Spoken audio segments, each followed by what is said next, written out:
우리 오늘 지난 시간에도 우리 이 마태복음 18장 말씀을 보았습니다마는 우리 교회를 생각하면서 또 우리 교인의 어떤 교회 의무와 우리 교회 생활을 우리가 보고 있는데 이 내용은 헌법에 있는 바로 그 내용들이지요.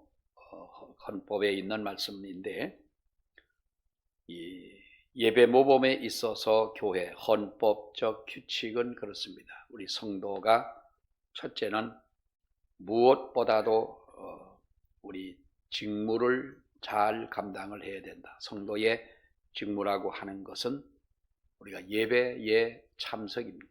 가장 중요한 것이 군인이 되어 나라를 지키고 우리 재산을 지키고 생명을 지키려면 군인은 무엇보다도 우리가 군인으로 소집이 되어지고 훈련이 잘 되는 바로 그런 군인이 되어져야 하는 것처럼 우리 성도들도 마찬가지라는 것이죠. 그래서 우리가 어떤 규범 없이 또 질서도 없이 어떠한 내 마음 내키는 대로 내가 하고 싶은 대로 믿음 생활은 그렇게 해서는 결코 안 되는 것입니다. 그래서 진리를 보수하고 교회 법규를 잘 지키고 교회 헌법에 의지하여 우리가 치리함을 순종하는 우리 성도가 되어져야 한다. 이것이 우리 교인의 의무고, 두 번째는 바로 우리가 예배하는 태도라고 그랬습니다. 우리 참 누가 그럽니다. 사람이 교육으로 될 줄 아느냐, 교육으로 되느냐. 사람은 우리가 배워야 하지요. 우리나라도 옛날에는 100년 전만 하더라도 우리가 무식했지 않습니까? 100년 전만 해도 학교를 갑니까? 먹고 살기 급급해가지고 우리가 그렇게 살았는데, 아프리카가 지금 그렇잖아요. 잠비아, 특히 잠비아 같은 데 가보면 거기는 그 영어권인데 영어는 학교를 가야 배우는 거예요. 그러니까 자기들 나름대로 부족이, 잠비아는 72개 부족인가가 있는데 부족들마다 자기 언어가 따로 있는 거예요. 그러니까 다른 사람 말은 알아들을 수도 없을 만큼의 어떤 그런 부족의 말들이 있는데 학교를 가면 영어를 배우는 거예요. 근데 학교를 가지 않는 아이들이 학교를 가는 아이들보다 훨씬 많지 않습니까? 그러니까 옛날 우리 50년대, 60년대, 40년대 그 시절과 같은 바로 그런 현상이 바로 아프리카인데, 그래 보니까 날마다 할 것도 없고 먹을 것도 없고 할 일도 없고 하니까 그 센터를 지어 놓은 거기에 시멘트로 집을 지은 것을 구경하러 오는 애들이 한 100명 되는 거예요. 그러니까 저런 애들을 와서 그게 뭐라고, 자기들은 대충 그저 흙벽돌 몇 개 쌓아가지고 지붕을 대충 해서 비 오면 비가 새고 해가 뜨면은 겨우 그저 햇빛이나 조금 가리울 정도로 이렇게 그걸 집이라고 뒤집어 쓰고 사는데, 벽돌로 집을 짓고 지붕을 해놓은 집을 보니까 구경거리라고 온 아이들이 100명, 참 기가 막힌 노릇아니에요. 그러니까 저들을 그냥 돌려보낼 수는 없다. 그래가지고 이제 뭔가 가리키자. 그래서 작년부터 학교를 정식으로 그 인가를 받아가지고 이제 2개 반이 됐는데,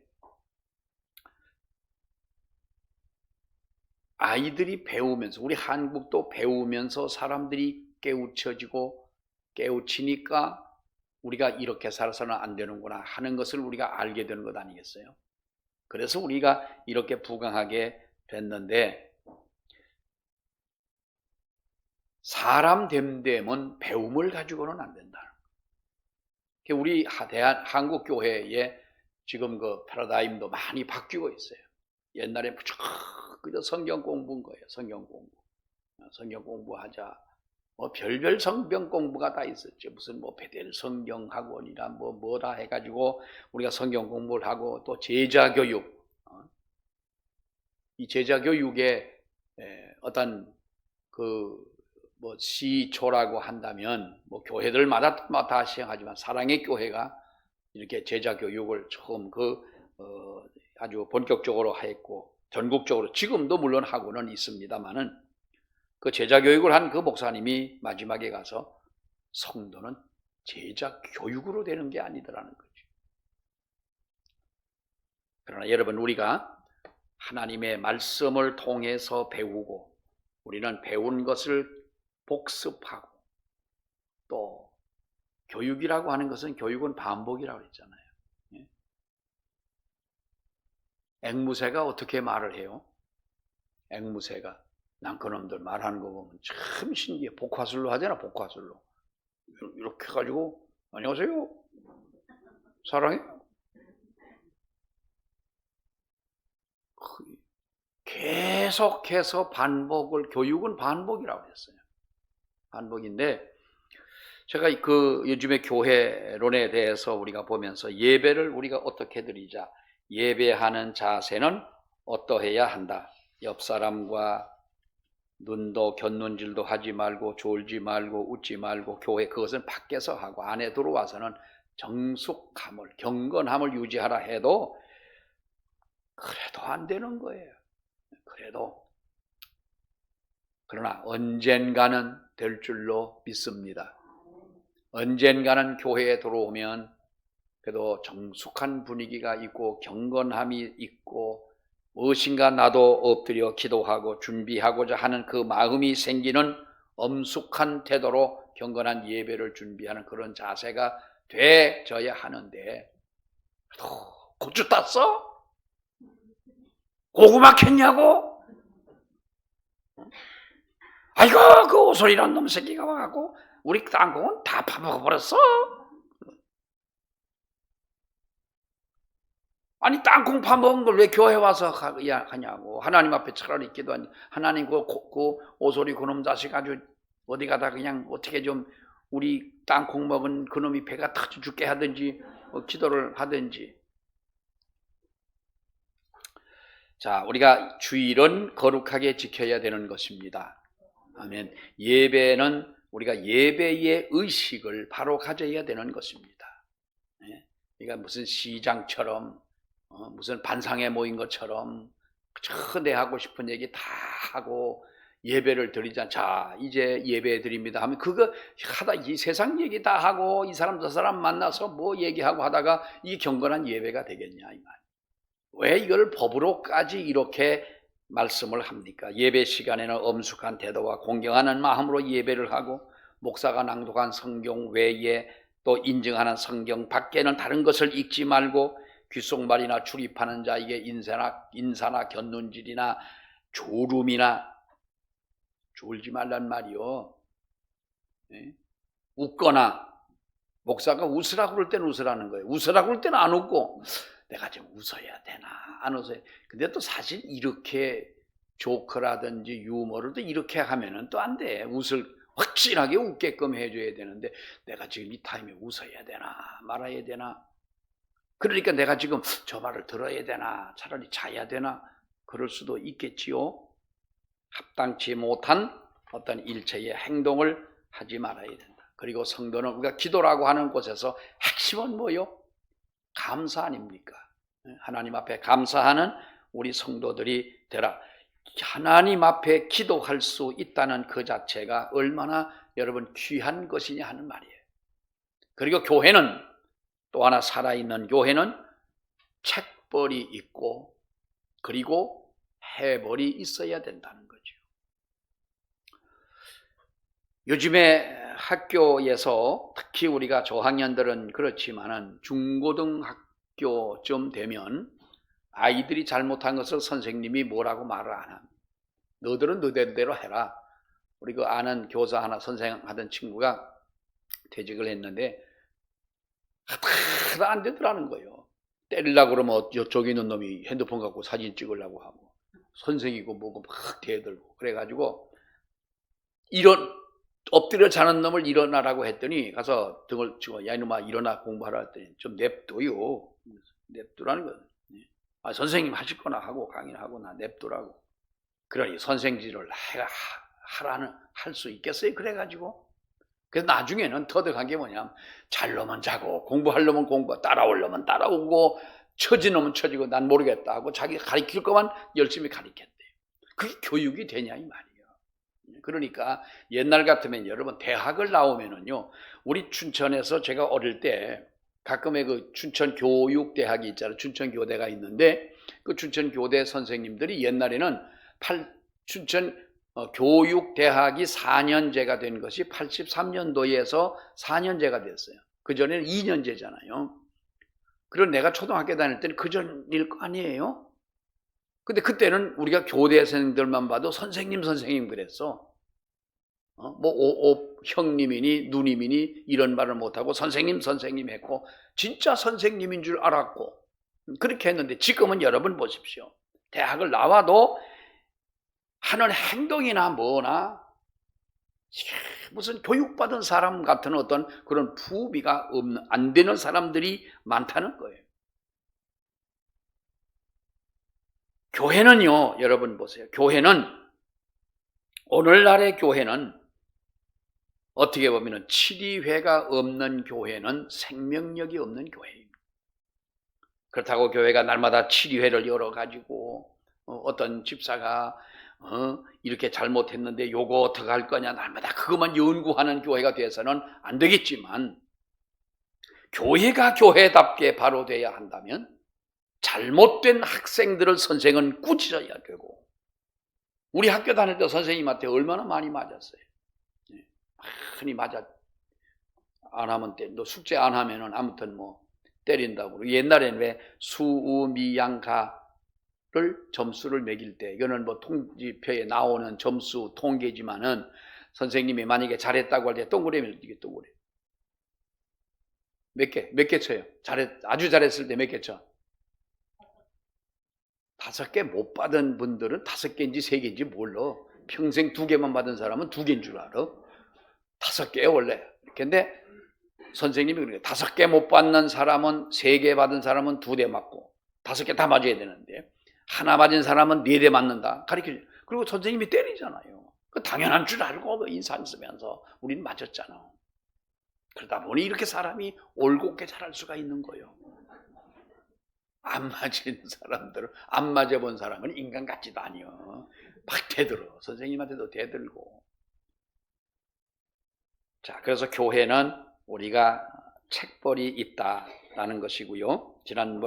지난주에 말씀을 드렸지만은 교회의 치리기관은 당회라고 그랬죠.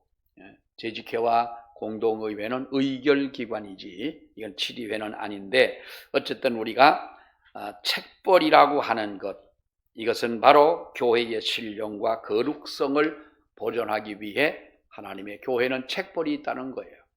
면직을 하고 제명을 하고 또 그전에 보면 수찬정지를 하고 또 그전에는 권면을 해보고 권계를 하고 듣지 않으면 이렇게 절차에 따라서 제명을 하고 면직을 하고 우리가 출교를 하게 되는데 출교라고 하는 것은 당신은 우리 교회에 있으면 해악이 되는 존재이기 때문에 우리 교회에서 나가야 된다. 출교를 시키는. 또 수찬정지를 합니다. 이 성찬식에 참여할 수 없도록 하는데 성찬식은 세례받은 사람은 누구나 참석하잖아요. 학생이나 어른이나 다 참석하는데 수찬정직을 당한 사람들을 보게 되면 여러분 이것은요. 당신은 예수 그리스도의 피와 살과 상관이 없는 사람처럼 살아오지 않았냐. 그 의미 아니겠어요? 교인으로 인정하지 당신은 죄사함 받은 세례교인으로 인정할 수가 없다. 이게 정말 우리가 무서운 겁니다만 교회는 할 수 없이 이렇게 시벌을 하게 된다는 거예요.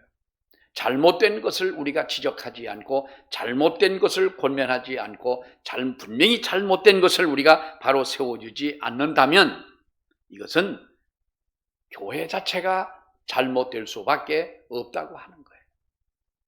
자, 그러면 시벌을 했으면 뭘 해야 됩니까? 네? 자, 책벌을 했으면 뭘 해야 돼요? 그 다음에는 해벌이라는 게 있잖아. 해벌은 뭐요? 죄를 용서해 준다고 하는 거예요.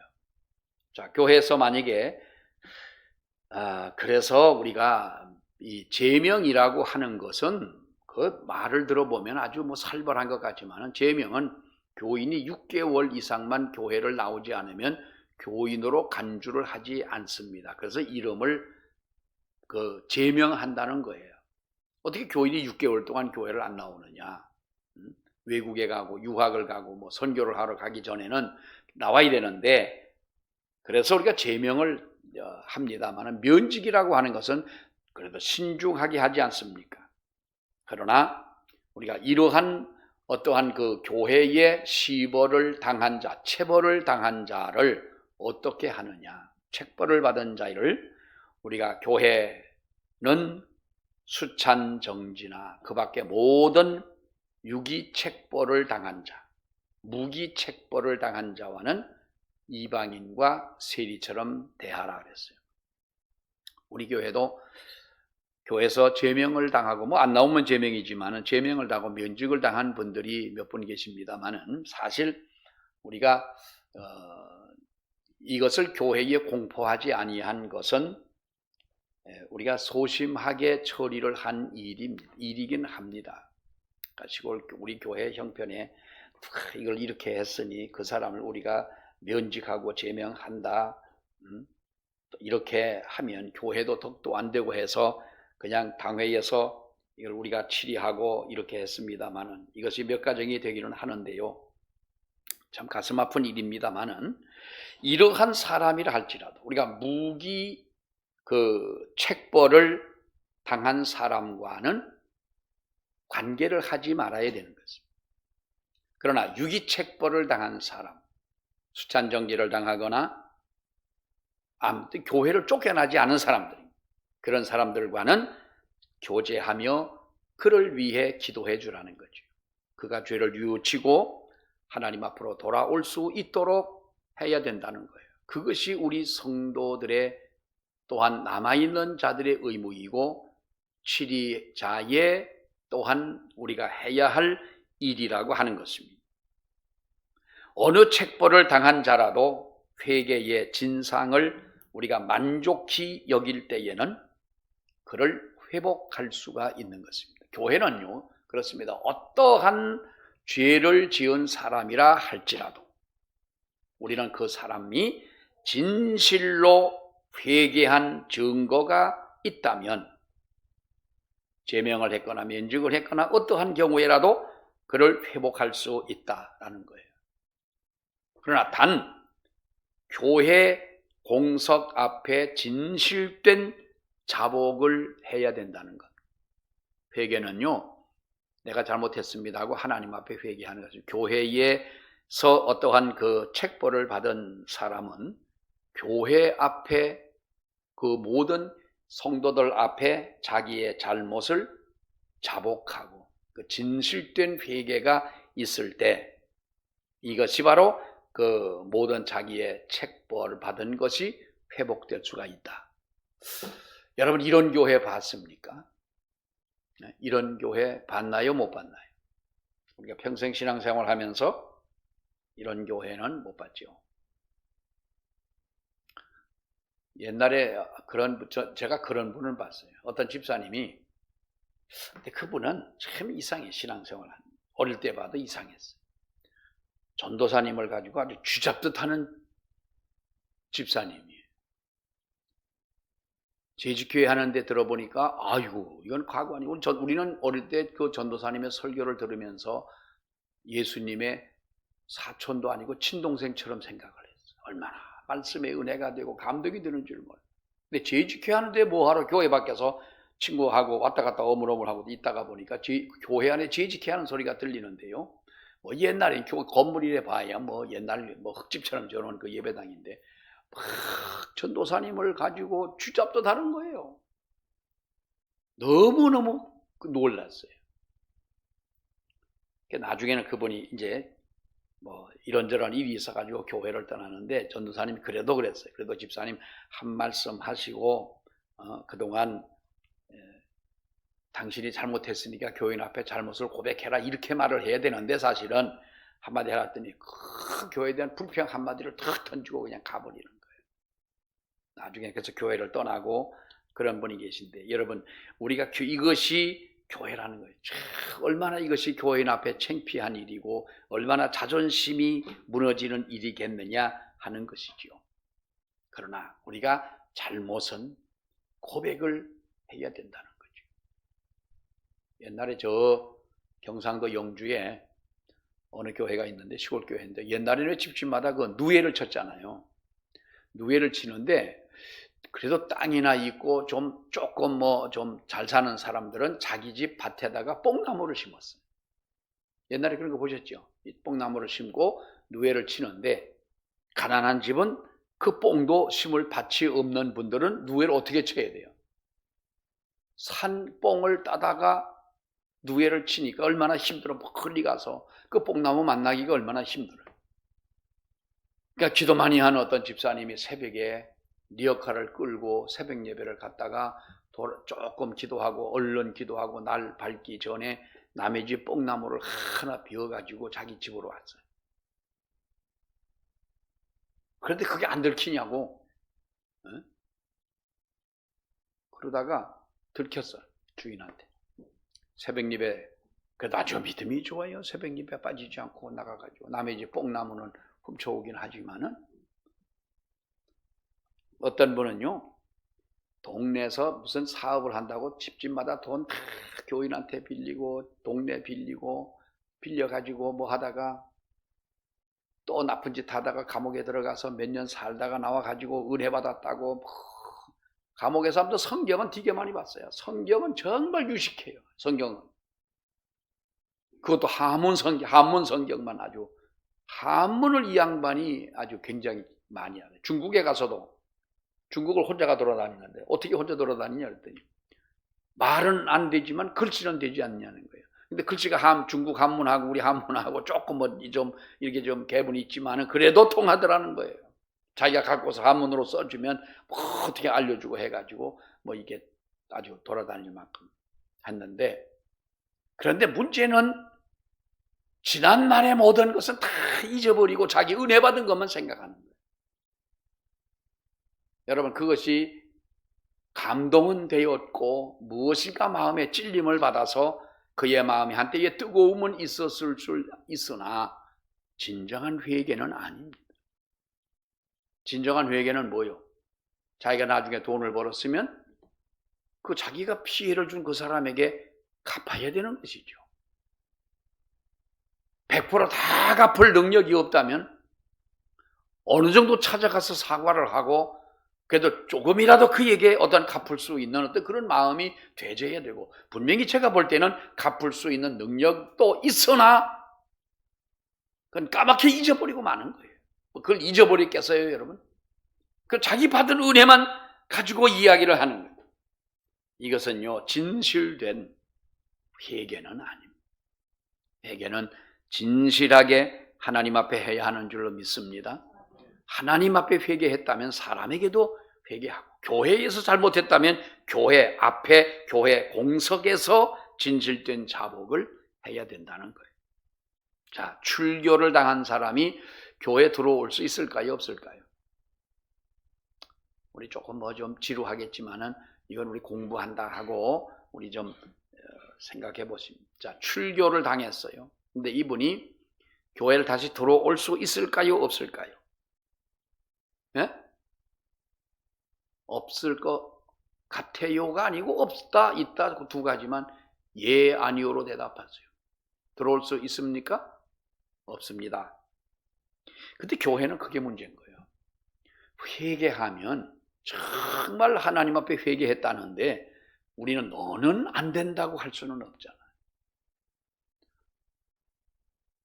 지난번에 오셨던 이병선 목사님, 찬양 집회 왔던 이병선 목사님이 이렇게 이야기하다 보니까 이제 서울 소년원 거기에 사역을, 지금도 춘천 소년원에도 가시고 사역을 하셔서 제가 제 친구는 아니지만 처음에 같이 그 사역을 했던 그분과 너무 잘 알고 또 같이 하셨고 했다고 하는 말씀을 들었는데, 우리가 당한 사람이 교회에 들어올 수 없다면 교도소에 가서 설교도 하지 말아야 되고, 소년원에 가서 설교도 하지 말아야 됩니다. 구치소에 가서 말씀도 전하지 말아야 되고요. 그 사람들은 그대로 죄 지은 자로 버림을 받도록 해야 되지 않습니까? 그러나 우리는 교도소에 가서 그 설교를 하다 보면 살인한 놈, 도둑질한 사람, 강간범, 별 사람들이 다 있는데 그들 중에서도 회개하고 예수를 믿겠다고 하면 세례를 줘야 돼요? 안 줘야 돼요? 그래도 줘야 되잖아요. 자, 그러면 다시 한번 출교를 당한 사람이 다시 교회로 들어온다면 들어올 수 있을까요? 없을까요? 그렇게 마음이 이랬다 저랬다 하시면 그러면 하나 더 물게요. 그럼 어떻게 하고 들어와야 되는 거예요? 그럼? 예? 자, 출교를 당한 자라 할지라도 회개하고 교회에 다시 들어오기를 원할 때는 당회는 그 사람의 진실된 회개에 만족한 증거를 받은 후 그 사람을 허락할 수 있습니다. 아무리 출교를 당했다, 출교 정도면 못된 사람 아닙니까? 오죽하면 당신은 우리 교회는 아니니까, 우리 교회 해약이 되니까 나가라 하겠어요. 그런데 그런 사람이 다시 교회를 회개하고 들어온다고 할 때에 당회는 그 사람의 진정한 회개를, 그 증거를 얻은 후에 허락할 수 있다 그랬어요. 단 이것이 있습니다. 출교를 당한 자가 교회를 다시 들어오게 될 때에는 그에게 문답이 서약이 있습니다. 문답. 학습 세례 받을 때 문답하듯이 앞에서 똑같이 해야 됩니다. 거기 내용에 보면은 그 죄에 대한 것을 회개하고 다시는 죄를 짓지 않고 어떠한 일이라도 교회에서 치리하는 치리에 자기는 순종하겠다고 하는 서약을 분명히 하고 그제서야 들어올 수가 있다는 거예요. 이게 교회의 법의 하나의 또한 놓치기 쉬운 하나의 맹점이기도 해요. 회개하고 나면 내가 회개했다면 되니까. 면직을 당한 자라 할지라도 다시 복직을 할 수 있는 것은 바로 역시 마찬가지예요. 이 면직을 당하잖아요. 그러면 면직당한 사람이 다시 교회에서 복직을 할 때에는 그도 똑같이 문답을 한 후에 다시 임직을 받을 수가 있는데요. 면직되었던 그 사람이 우리가 항존직을 말하죠. 서리 집사는 그 다음에 임명 안 하면 그만이잖아요. 그러니까 장로와 안수 집사는 그 교회에 다시 이 면직되었던 이 직분을 다시 복직을 하게 될 때는 교인의 피선을 다시 받아야 돼요. 면직이 되었을 때. 그러니까 이것은요, 면직을 했다고 하는 것은 평신도가 됐다는 것 아니겠어요? 그렇기 때문에 평신도가 되었던 분이 다시 회개했다고 해서 내가 장로였기 때문에 나는 여전히 장로다, 안수집사이기 때문에 여전히 안수집사, 이럴 수는 없다는 거예요. 다시 거기에는 피선을 받아야 되는 것이라는 거죠. 자, 책벌을 당한 자가 그리고 멀리 교회를 갑니다.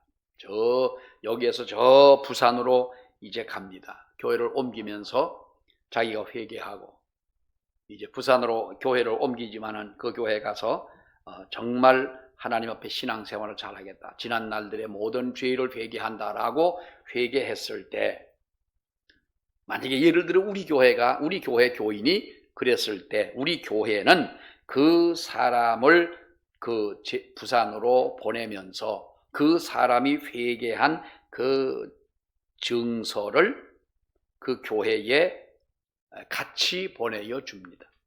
그러면 그 교회는 우리가 이 사람을 해벌했습니다, 진정한 회개를 했습니다 할 때에 그 교회는 이 사람을 받아줄 수 있는 것이고 그 교회는 같이 해보를 해줄 수가 있습니다. 그렇기 때문에 교인은요, 어디를 갈 때에 이명증서를 꼭 가지고 가야 됩니다.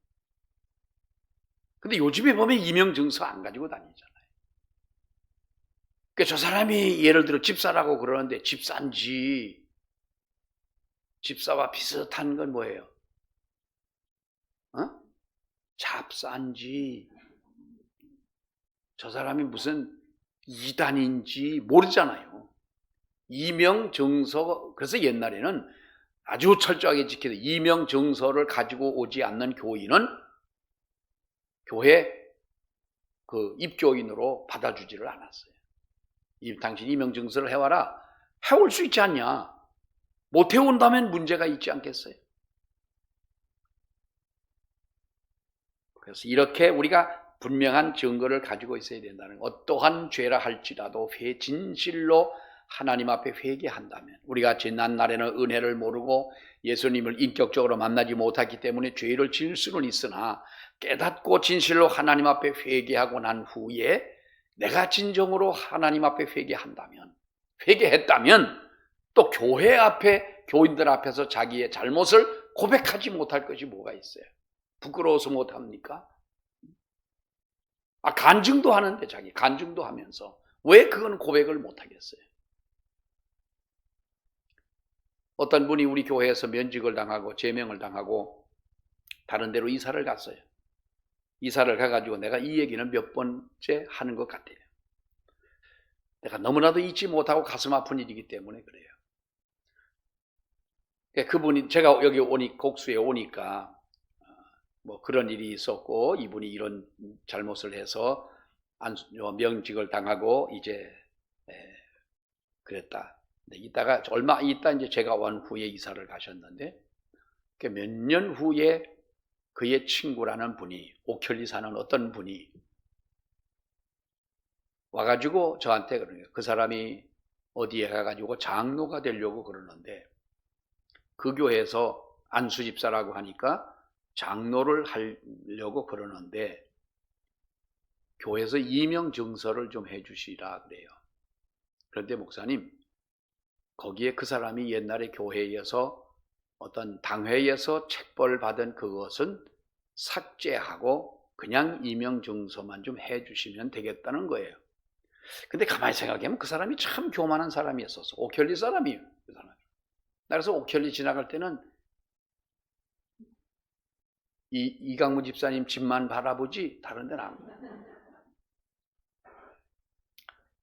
근데 그분이 이제 옥현교회 다니고 아마 친구였었나 봐요. 친구니까 안타까우니까 그랬겠지요. 그래서 제가 그랬어요. 이명증서를 못 해줄 거는 아니다. 못 해줄 거는 아니고 사택이 위에 있을 때니까 95년도쯤 될 거예요. 그러니까 그 전이죠. 아무튼 이명증서는 해준다. 단 그분이 교회 앞에 와서 회개를 한다면, 그분 때문에 교회가 상처도 받고 그분 때문에 시험에 든 성도도 있을 것이고 그분 때문에 우리 교회가 전도의 문이 막혔는데 그냥 해줄 수는 없지 않냐. 또 법에도 그분이 어떤 증서를 가지고 간다면 그것이 교회에 와서 분명히 회개를 해야 되는 것 아니냐. 그분이 안수집사로 면직을 당했는데 어디 가서 안수집사라고 그러느냐. 이 양반이 얼굴이 아주 기분이 나빠지는 거예요. 이게 무슨 나하고 싸우러 온 사람도 아닌데 가르쳐주면 들어야 되지. 그러는 거예요. 그러면서 단 제가 장로님들하고 의논을 해야 되겠지만은 교회 앞에 와서 회개를 못하면, 회개하는 것보다도 다시 그분을 교회 앞에 세워가지고 지난날의 그 모든 것을, 상처를 다시 끄집어내는 것도 원치 않으니 우리가 당회할 때에 연락을 드릴 테니 그때 와서 당회 앞에라도 회개를 하라고 그러시라. 그러면 내가 장로님들과 의논해 가지고 이명증서를 그때 해주겠다 그랬어요. 그랬더니 그날 이명증서를 받으려고 왔는데 안 해주니까 인사도 한동만동하고 좀 기분이 나빠가지고 갔어요. 그리고는 안 왔어요. 그리고 가서 장로를 했어요. 장로가 됐어요. 그것은 여러분, 그거는 이중적인 죄입니다. 분명히 그분은 우리 교회에서 그 직분에 대한 면직을 당했어요. 근데 버젓이 가가지고 자기는 면직당한 그것을 그대로 가지고 가가지고 자기는 안수집산의 장로회 하면서 이렇게 하는 거예요. 교회가 116년, 120년 가까이 오다 보니 뭐 별별 일이야 다 있겠습니다만은 나는 그때에 그분이 장로가 되었다는 말을 다른 사람을 통해 들을 때 너무나도 이건 아닌데, 하나 더 이야기를 하면, 그리고 나서 몇 년이 또 지났어요. 저 알로 이사를 갔어요. 이사를 가서 있는데 어떤 청년이 와가지고 나를 찾아요. 문을 두드려요. 키가 이만큼 큰 청년인데 나갔더니 누구시냐 그랬더니 목사님을 찾는데 내가 목사다 그랬더니 다른 말은 안 하고 이상한 소리를 하는 거예요. 정신이 이상한 청년이 왔어요. 그러면서 자기가 누구라고 얘기를 하는데 그때의 그 친구가 요만한 주일학교를 나오던 아이였어요. 그 아버지가 그 분이었어요. 회개하라고 했던 그 아버지의 그 아들이고, 그렇게 교회 와서 열심히 나오고, 그렇게 아주 애들 때는 말썽 부리는 게 건강한 거잖아요. 그렇게 교회를 나오던 그 아이가 성장을 해가지고, 그렇게 변해가지고 온 거예요. 나는 그때 그 아이의 얼굴을 보면서, 가는 뒷모습을 보면서, 하나님의 교회는, 또 성도는 무엇보다 하나님의 말씀을 지키고 법을 지켜야 된다. 왜 하나님이 저 아이를 나에게 보여줬을까라는 거예요. 여러분, 교회의 책벌은요, 미워서 주는 게 아닙니다. 잘못하면 책벌을 받아야죠. 교인이 어디 술을 먹고 교회 와가지고 행패를 부립니까? 교인이 잘못하고서 어떻게 여러분 얼굴에 철판을 깔고 아무렇지도 않은 듯 살아갈 수가 있겠어요? 도둑질을 하는 사람이 그 사람이 교인이겠습니까? 강도짓을 하는 사람이 교인이겠어요? 교회는 교회의 거룩성과 교회의 신령함을 유지하기 위해 할 수 없이 시벌은 하나, 또한 해벌하지 않는 죄는 또 없더라는 거예요. 이것을 은혜라고 그러는 거예요. 우리가 하나님 앞에 회개할 수 있을 때 우리가 회개하는 우리가 되어야 하는 줄 믿습니다. 게으름을 회개하고 잘못함을 회개하고 나의 나태함을 회개하고 내 마음속에 누구를 미워함을 회개하고 내가 하나님의 자녀로서 살지 못한 것들이 있다면 회개하고 나를 하나님 앞에 바로 세워갈 때 하나님은 그런 사람에게 믿음을 더하고 축복해 주시는 줄로 믿습니다. 기도하겠습니다. 하나님의 은혜를 감사합니다.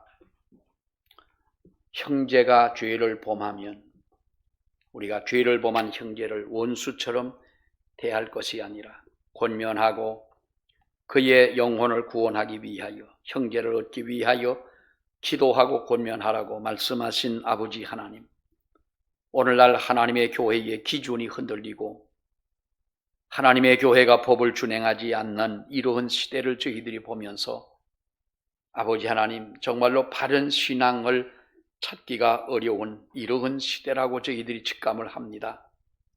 깨어서 기도하게 하옵시고 무엇보다 우리 성도 자신이 주의 말씀과 법을 준행하며 성도로서의 의무를 다하고 우리가 교회 안에서 신앙생활의 본이 되는 그와 같은 삶을 살 수 있도록 우리를 붙잡아 주시옵소서. 우리 성도들에게 은혜 위에 은혜를 더하시고 하나님은 어떠한 죄를 지은 자라 할지라도 아버지 앞에 나와 회개할 때에 우리의 회개를 들으시고 용서하시는 하나님이신 줄로 믿사오니 주여 우리의 모든 허물을 용서하시며 날마다 우리가 주님의 보혈로 깨끗함을 입는 거룩한 은혜의 역사가 우리 가운데 있게 하여 주옵소서. 예수님 이름으로 기도하옵나이다. 아멘.